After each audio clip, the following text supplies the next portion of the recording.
Biancy nanalo bilang Miss Intramural sa paaralan Kalingap Rab, proud ito sa pagkapanalo ni Biancy Edo, sobrang humanga nang makita ito.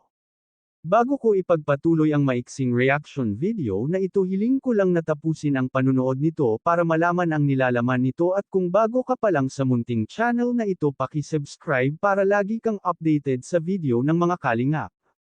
At pakisuportahan natin ang ama ng Kalingap na si Val Santos Matubang, Ate Edna Vlog at si Kalingap Rab. Isang mapagpalang araw sa inyong lahat mga Kalingap. Wow, Kalingap Rab, naging proud nang nanalo si Biancy sa Miss Intramural sa paaralan. Napakagaling pala ni Biancy, kahit makikita mo na siya ang pinakamahiyain at sobrang tahimik sa Kalingap Angels, ay hindi mo akalain na sasali siya sa Miss Intramurals at siya pa ang nanalo dito. Tunay ngang may tinatago itong talento, pati si Edo at napahanga sa husay ni Biancy, hindi niya akalain na may tinatago pala itong talento.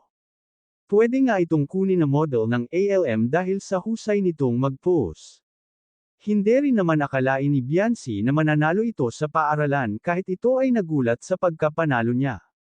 Hindi niya inaasahan ang kanyang pagkapanalo, panigurado pag malaman ito ng mga Kalingap Angels ay magiging proud ito kay Biancy. Maraming ang mga netizen ang nagre-request na kung pwede raw, love team si Edo kay Biancy, ngunit marami naman viewers ang nagsasabi na bata pa si Biancy para love team kay Edo.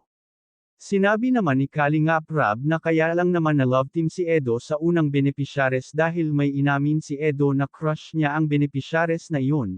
Dito naman kay Biancy ay nakakabatang kapatid lang ang turing niya dito. Hanggang dito na lang ang update ko mga Kalingap, maraming salamat sa walang sawang pagsuporta sa aking munting channel, maraming salamat at God bless sa inyong lahat.